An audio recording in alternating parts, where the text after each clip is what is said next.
Partly it's been people telling me you're not enough, and it started young in my career.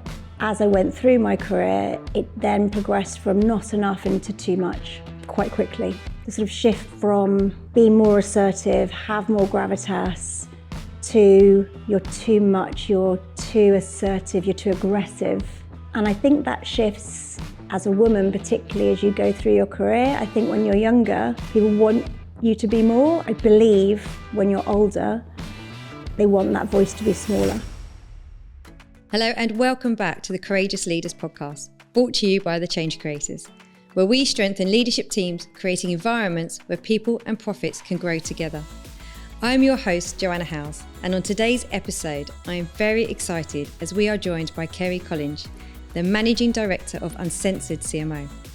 Kerry is a marketing rebel turned podcast powerhouse, from leading iconic campaigns from Stella Artois and Cadbury London 2012 to being MD of the hugely successful The Uncensored CMO podcast. She has taken the stage at Cannes to talk about diversity, co-authored the Pivot and Grow book, and created Club 57, an all-female marketing friend-making group. And what I love about Kerry is that she has courageously rebelled against the expected path with fearless direction.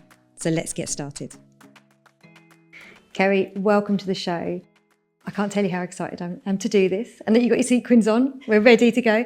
But what was so lovely, I was just realising that not only you're an amazing person to be on the show, but you're actually the first time I've interviewed a dear friend on the show as well. Does that make it harder or easier? I'm not sure. I'll tell you at the end. But all I know we've got to do is make sure we finish a conversation, because we normally jump around like crazy with our rosé. We're going to be here at least 4 hours, yeah. But we'll do our best to stay focused. But thank you so much for giving us your time. No worries. It's brilliant to be here. And it is the spring equinox. It is the hottest day of the year. Well, it's hotter than Ibiza today. Oh, wow. I have no idea why we are here rather than outside dancing with a margarita. In fact, shall we go? In an hour, we'll be there. And also, it's International Day of Happiness. Oh, wow. So Hence, you've got sparkles as well. Yeah, exactly. I love it. But let's get into it. What has been a courageous moment for you? I think if I look back, the most courageous moment for me was getting off my career ladder that I'd been brought up to believe I should be on, and leaving a big organisation, Mondelez, to go and be a fractional CMO for scale-ups and startups. And I did that because I stared into the belly of that beast at that time. I'm making no comment on what that organisation's like now. In fact, I've met many wonderful people from Mondelez since in my current job. But at the time, looking at all of the structure and process and the thought of flying around the world and racking up shares and never seeing my friends and family was a real, okay, this is not for me moment. I need to do something else. That is very courageous. And what do you think was within you that, because so many people will say that, oh, I don't want this, but this is what I should do. I should stay on this ladder. What do you think kind of just flipped where you went, no, this needs to turn into an action? Like, were you losing a part of who you are? Or like, what was really happening? There was something really screaming in my gut around the values that I was picking up. I've always been a very instinctive person, and it felt like a very masculine culture. There was a lot of patting of people on the backs around how little they'd been at home, how many air miles they had, a lot of talk about money over the quality of work they were doing. And I just knew viscerally it wasn't for me. My children, the girls, were very small at the time as well.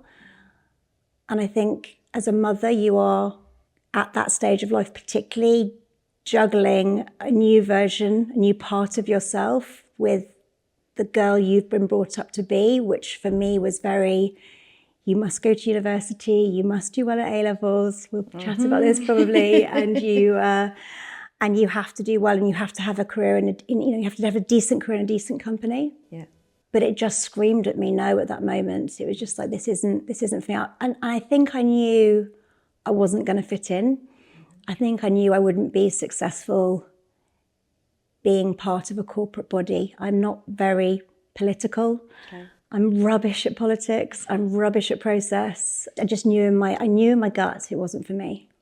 Did you ever look back and regret that change? All the time. I go to award ceremonies all the time as part of what I currently do, and I quite often sit there going, why did I give up that opportunity? It's my ego. I know it's my ego. I know this is partly the child part of me, partly the upbringing, but partly my ego going, I want to be on stage. We both love being on stage. I love being on stage. And partly the safety.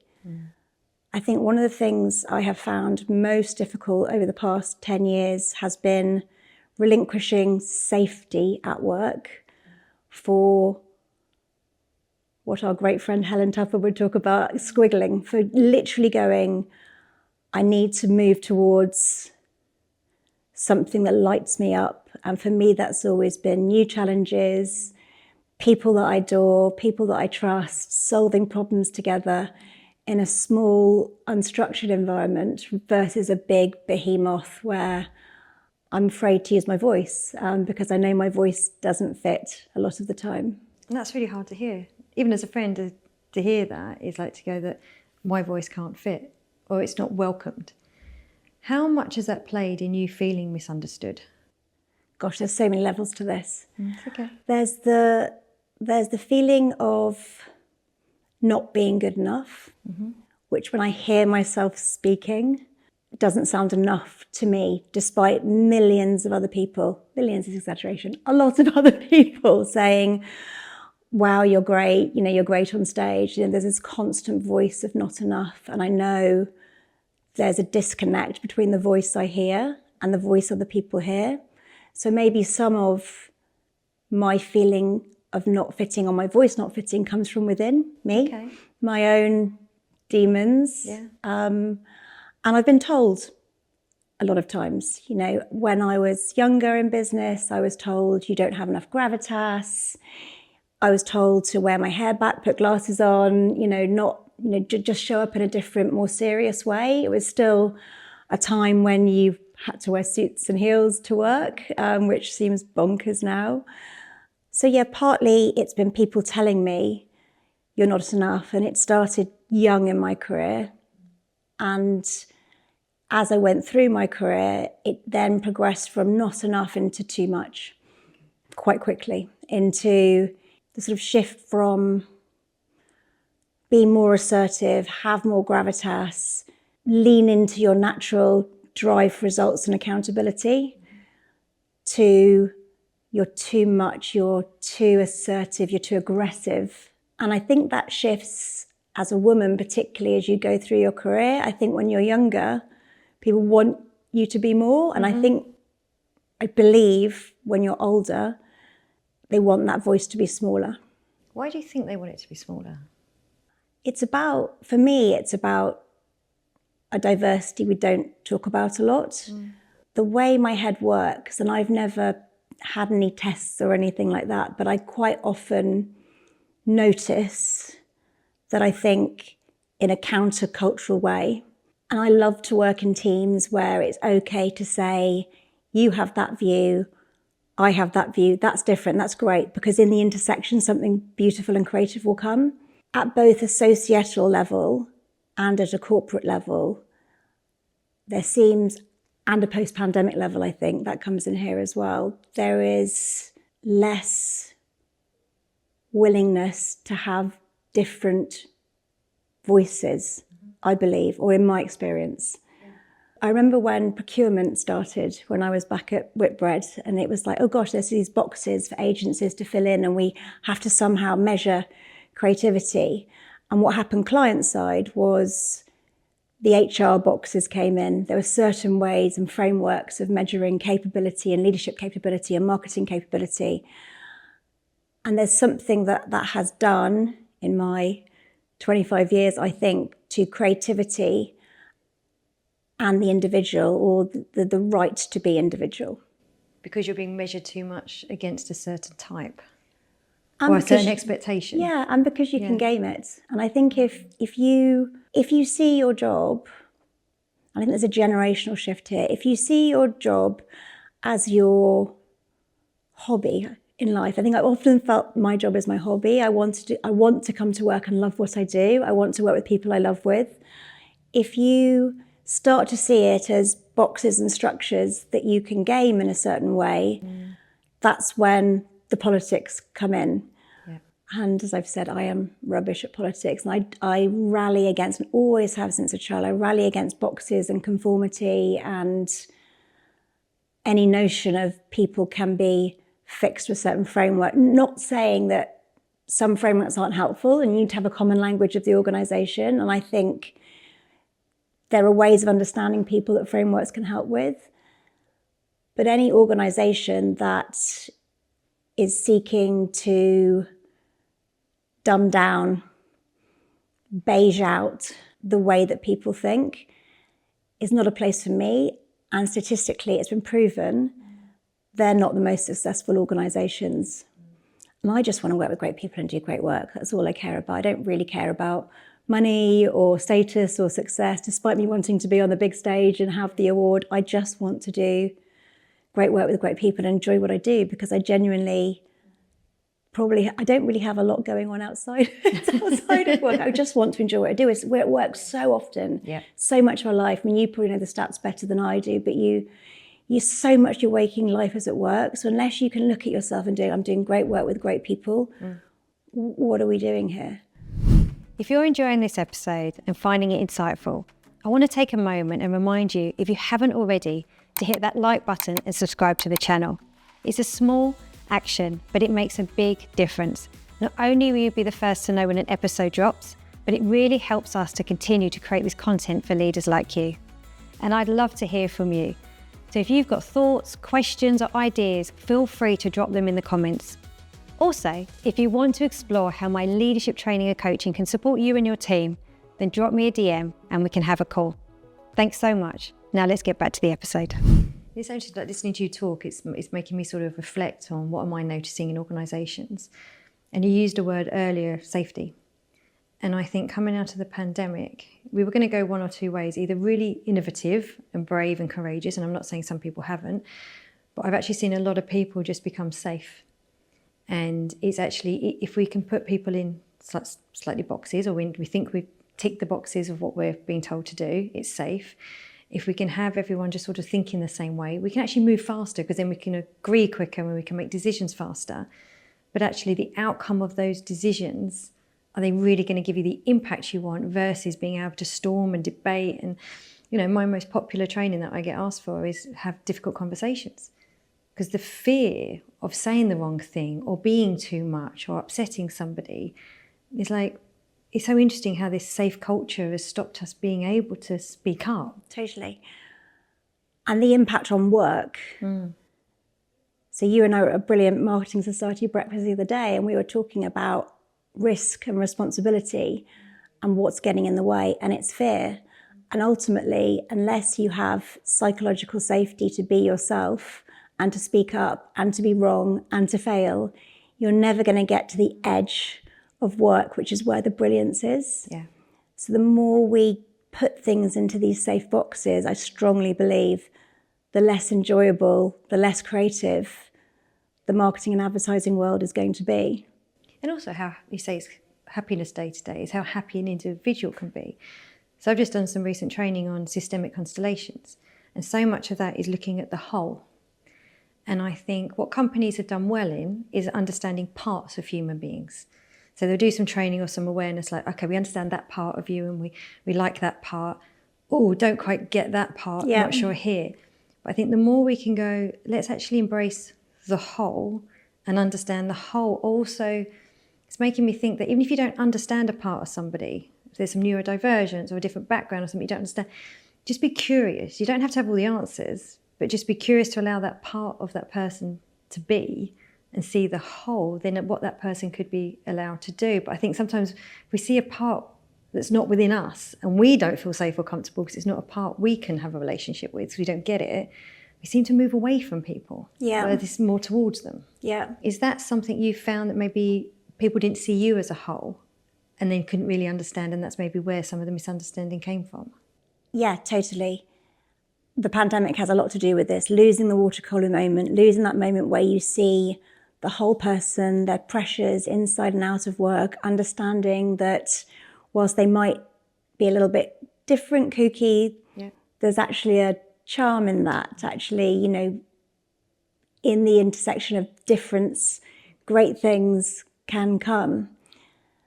And it makes me really sad. There's a stat from HBR, I believe from last year, that 85% of people feel the pressure to conform at work. And if there's one thing I would love to rally against, it's the beige of culture. It's the let's all try and be the same and let's squeeze out people that are a little bit different because they don't fit in with my gang. It's tribalism, it's bullying sometimes, you know, it's not understanding the diamonds that can come from difference. Neurodiversity, there is a study been done that shows that on boards have, you know, diversity generally, they're going to get to a better place. If there's actually neurodiversity, then they're going to get to an even better, more successful place. And that's actually just about people thinking differently. I had a really bizarre conversation with Jimmy Carr at his Paddy's Day party on Monday night this week. And we were talking about Edward de Bono's thinking hats, which is something I know you're a fan of as well.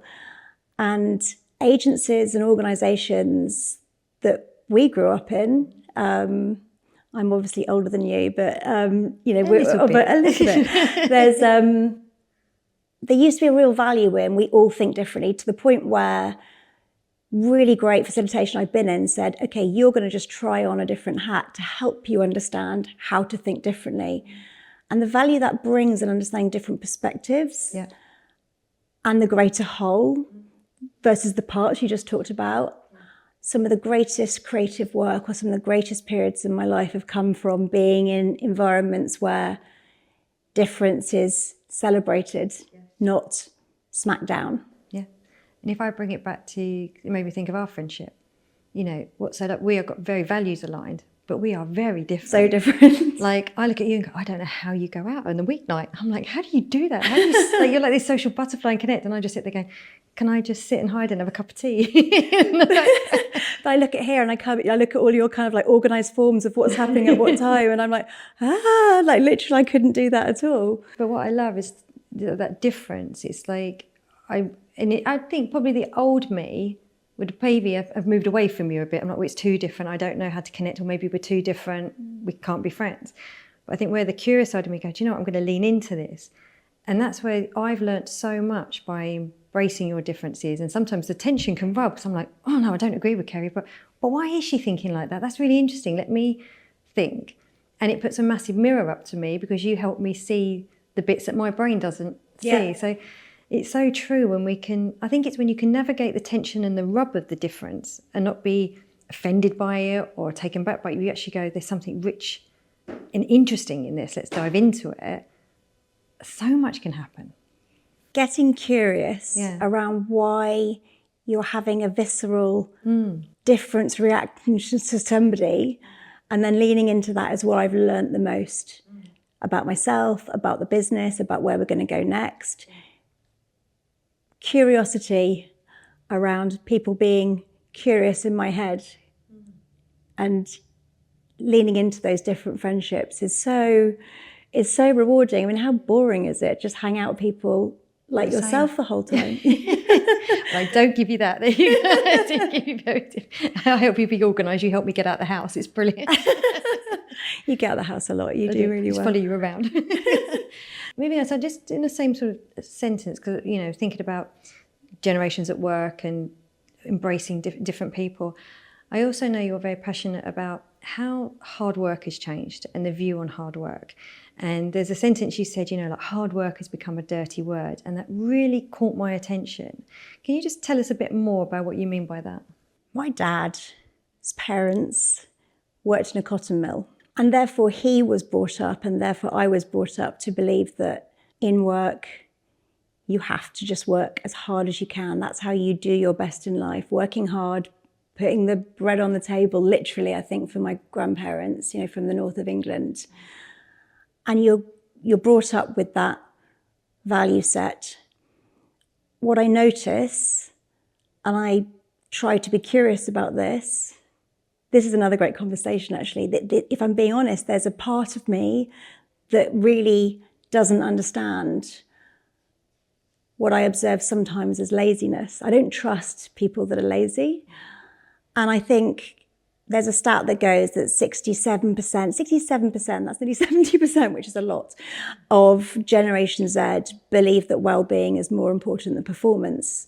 And I look at that stat and I think, that makes sense. Where did we get it wrong? So I'm quite curious about that. I definitely thought I need to be in the office first, I need to leave last, I need to work the hardest, I need to prove myself. I need to learn from and respect the people that have got more experience in the organisation. So I definitely am curious about where we got it wrong. What I notice sometimes is that I don't know where the line between well-being stops and laziness starts. And that gets me, it makes my blood boil sometimes, because on a selfish level, I feel like, bloody hell, we were the ones first in the office when I was younger, and now we're still the ones first and last in the office because, it's like, I'm so exhausted. When is somebody going to come below and be as hardworking? But another level, I see it and I get it, and I just think I tried to understand it's different and we're brought up differently. And well-being and health certainly is really important. I had a big birthday last year, and one of the huge values for me this year is focusing much more on my health and well-being and balance, because I realise I don't have it. And so I'm really working hard on some boundaries around when I do and don't work. So definitely I've learned a lot from being curious about how that's different. What I would like to see, and I don't see, and I'm not saying it's not out there, is the younger generation being curious around what the older generation has to bring to their knowledge and understanding. There's a definite entitlement around this is the way things should be, versus noticing, oh, we just, been brought up in a different time. And I think that's a lot of where the whole flip from drive for results and assertion being seen as good qualities in your PDR to aggression and too performance focused. Yeah. And I find that hard because it's in your hardwiring. It's in your hardwiring that those are the things that you should be doing at work, and then that's all shifted. Yeah. And I work hard to understand that. I just like to see the understanding of the gravy flow both ways. No, and I agree. And I said, as you said, it's not everyone, but there's definitely a pattern, because this comes up a lot in the conversations I had, and there's a lot of frustration of something came up. The conversation is they don't care as much. If they're not working as hard as us, they don't care. And then it was then it all flipped to going, no, just because someone's not working late doesn't mean they don't care. So then we've also got to be outcome driven and output driven. But there is such a difference. And what question that came up to ask you is that you're focusing now more on your well-being and stuff, but do you feel that's affected your performance? Like, is it an either or? No, it's definitely not an either or. I think it's about balance. Everything goes in a pendulum swing, right? So 100%, I should have spent more of my 20s at the gym or out in nature than, I grew up in the brewing industry. We were either in work or we were at the pub. They were the only two things that I did. I think at that stage of my life, fun was my only value. Whereas hitting 50, you really start to notice your energy levels and therefore, what you should be really focusing on in terms of health. I think you've said to me before, Kerry, I'm worried about how little you do. So it's really come home to roost, that, you need to focus on well-being more. But I think, again, setting frameworks around that for me has been really useful. I've said this year, no meetings, no emails before 10. And that doesn't mean I'm not working, because I am out in nature. I'm thinking, I'm creating, my best ideas come. I'm with my dog, he inspires me. I'm with my kids, I'm not stressing with them about getting out the door. They're older now, but the amount of tension I probably put on our house historically, because it's like, right, I need to be at my desk for 7, 8 o'clock and, get yourselves ready, it's made them very resilient. But, I having those boundaries around when you're sat at your desk is different to when you're working, when you're not working. I genuinely think in our industry, you're always working, and making sure you have proper time, blocked out time for not being in meetings, for not being sat at your desk, is where higher performance will come, not lower performance. And it made me think, because my husband is a creative director, and he doesn't get his best ideas sitting at a desk all day. We go swimming at night, he'll come out the pool and he's straight to his notepad writing ideas down. So I think having that adaptable, flexible leadership where people don't need to operate as you do, but allowing them to find their performance, but let's have a benchmark for performance of what is expected. So people know, but they can go and find it in their own way. When we first started working, the benchmark of performance was probably presenteeism to a certain extent. So did I get to the office at 7? Did I leave at 7? Did I leave before and after my boss? The argument now is, the one that you just talked about, is actually if your work, particularly in the creative industries, you can find that inspiration from anywhere. Yeah. And the battle back in the noughties would have been, they're at the pub, are they working? Is that creativity? Or are they just, getting pissed? And now it's the same. And we've seen everything that's gone on in the industry recently with, the call back to work and be in the office. And I think you're so privileged to work in the creative industries. And there's definitely a need, even at least through creative reviews, to be together. Yeah. And we talked about the whole person. I think when you understand the whole person, which you cannot do when you're always remote from that team, you will then be more psychologically safe with that person, and therefore you'll test ideas against them. Yeah. So I think there is definite need to spend more time together. Yeah. What the right balance is, 2 days, 3 days, that's a whole other subject. But absolutely, just because I've decided no meetings until 10, no emails until 10, that is deliberate choice around being out in nature and knowing that I will do my planning then, my best thoughts will come then. I'll be calmer going into my day, not feeling frazzled, meeting after meeting in the Muppet Show that is, a Teams call. So 100% you need to realise that just because you're sat at your desk doesn't mean you're working. And just because you're not sat at your desk doesn't mean you're not working. And actually for me, I think that's a very courageous change, because it's so easy to just stay doing the habit and the norm. So actually to courageously go, no, I'm going to put that boundary in, I'm going to change how I work, I'm going to change my behaviour. For me, that is a courageous act, because I think a lot of people listening to me would go, oh my God, I'd love to do this, but I bet they don't. Yes. And that's why I put it out there. And I try to be as vulnerable and honest as possible with anything that I create on LinkedIn or channel of choice.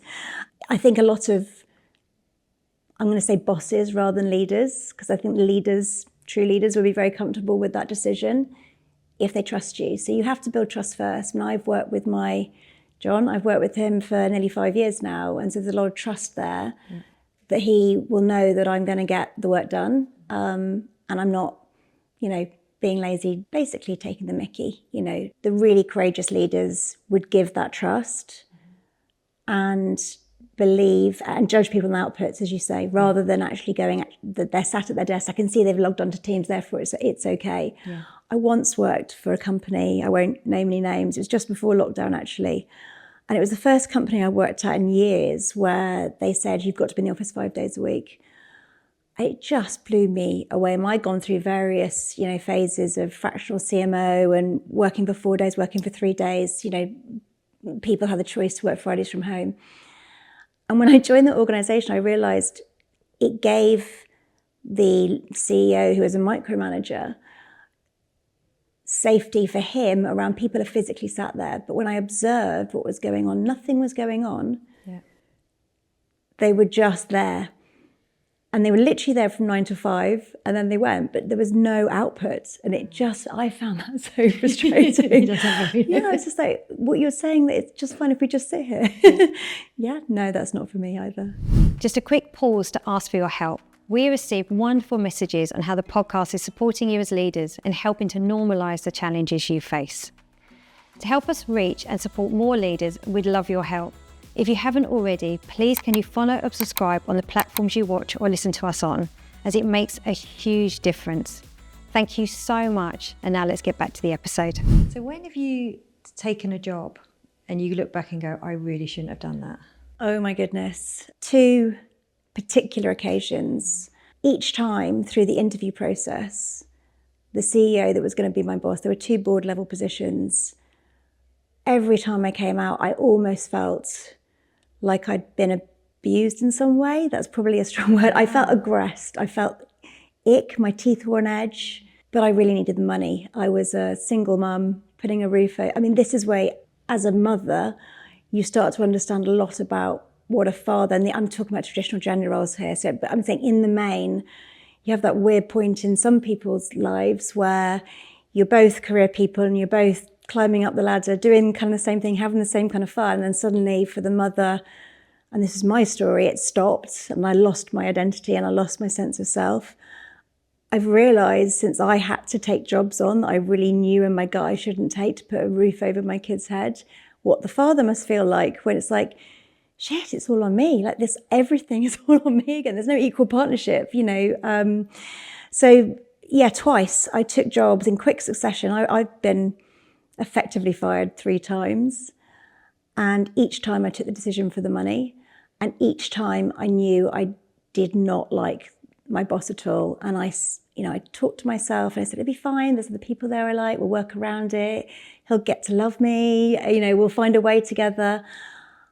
I think if in your gut feel in an interview, if your teeth are actually itching, It's telling you something. it's telling you something, you know, at a really base level that you are not going to get on. And back to my dad, I feel like I refer to him too much, but he's always said to me, the happiest times in his career have been when he's had a boss that believed in him, that trusted him, that he liked. It's somebody he would go to the pub and have a beer with. Yeah.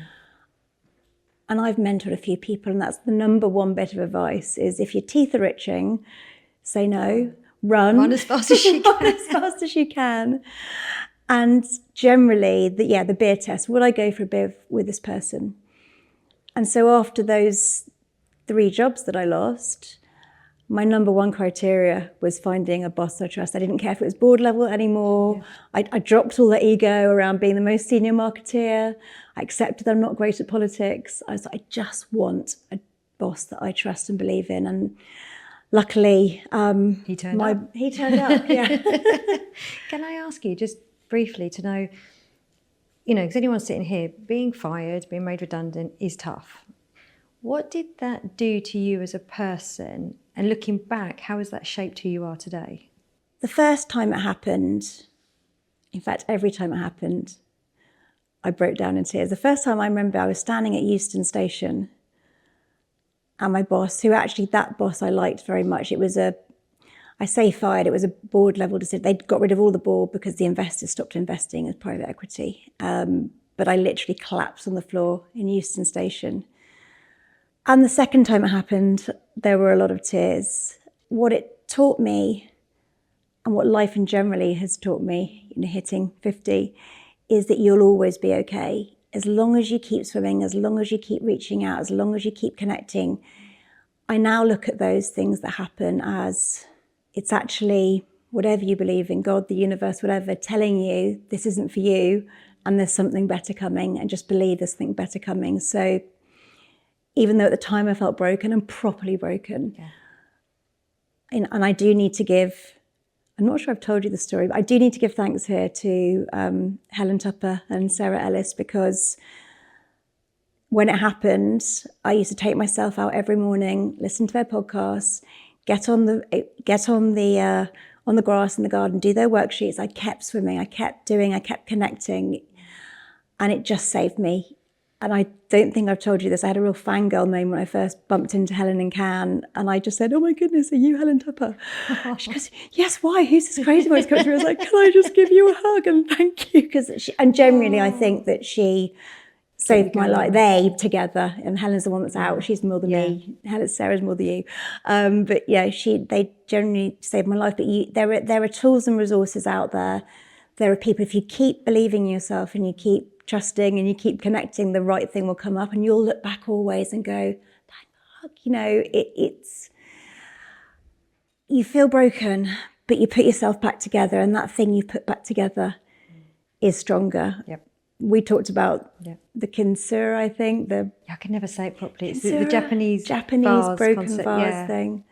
But I believe more in the glitter ball. I think that you feel like you've wrecked your life. You feel like a wrecking ball.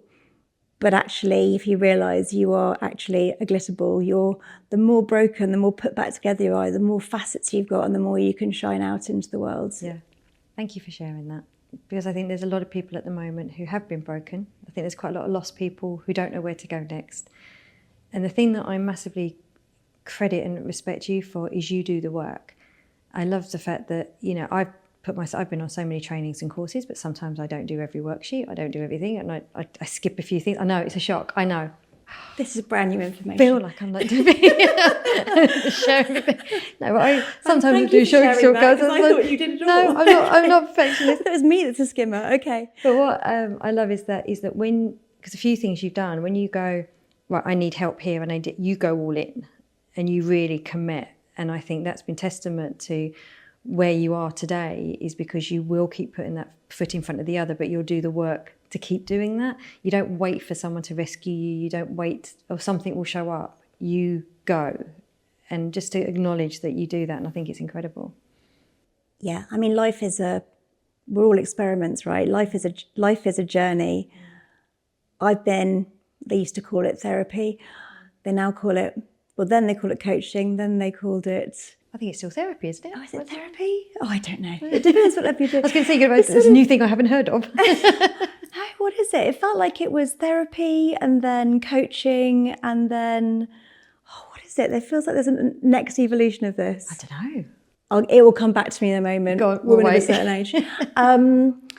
I've always invested in it. Like, you've got to find the right people to help you at whatever stage you're at. There's not been a single stage, I think. I've not been either in group training, therapy from when I was 14, trying to understand those broken bits. And then as a leader, it's so important to invest in yourself all the time, because where are you going to understand that your broken bits are actually shiny bits? How are you going to put yourself back together again unless you've got help? You've got to ask for help, and you've got to realize it's there.